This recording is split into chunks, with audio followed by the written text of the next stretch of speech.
50 खोके 50 खोके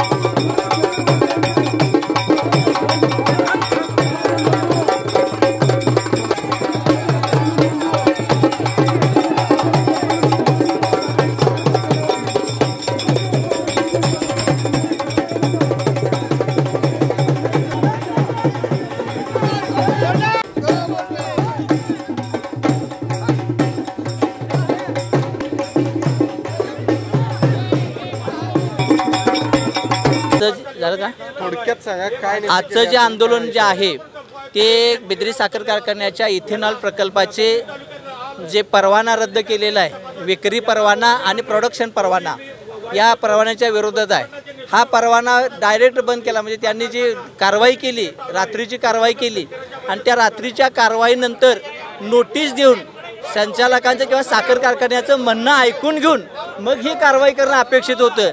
ही अचानक केलेली कारवाई जी आहे या कारवाईच्या विरोधातलं हे मोठं आंदोलन आहे आणि हे असं आंदोलन आम्ही पुन्हा पुन्हा करणार आहोत। जोपर्यंत कारवाई मागे घेत नाहीत तोपर्यंत आंदोलन हे उभा राहिलं जाईल। महाराष्ट्रामध्ये अनेक कारखाने आहेत, त्या अनेक कारखान्यांच्याकडं महाराष्ट्रामध्ये अनेक कारखाने आहेत, त्या अनेक कारखान्यांच्याकडे कोजन डिस्लरी अनेक प्रकल्प आहेत। कोल्हापूर जिल्ह्यात सुद्धा असे प्रकल्प असणारे कारखाने आहेत। बिद्री कारखान्यानंच काय केलंय की हा प्रकल्पाला सरकार विरोध करते किंवा धाडी टाकते। मानसिकता प्रत्येकाची असते, आपल्या कारखान्यानं पुढे जावं, 4 शेतकऱ्यांना पैसे जादा मिळावेत, त्यासाठी कारखाना बाय प्रॉडक्टसाठी काहीतरी प्रोजेक्ट उभा करत असते।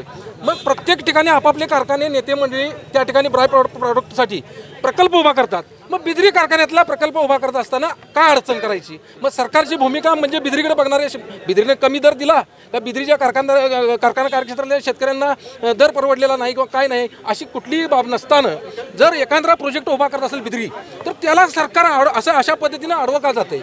आता मागणी काय तहसीलदारांच्याकडे आणि किती दिवसात कुठल्याही परिस्थितीत हा प्रोजेक्ट पुढे गेल्याशिवाय शेतकऱ्याच्या पदरात 200-300 रुपये जादा भाव मिळणार नाही आणि आमच्या पदरात जर 200-300 रुपये जादा भाव पडणार असेल तर कुठल्याही सरकारला सुद्धा आम्ही ऐकणार नाही। कारण कुठं महाराष्ट्रामध्ये असं काही नाही की मोगलाई नाही आहे, फक्त बिद्री कारखान्याचाच प्रकल्प अडवायचा।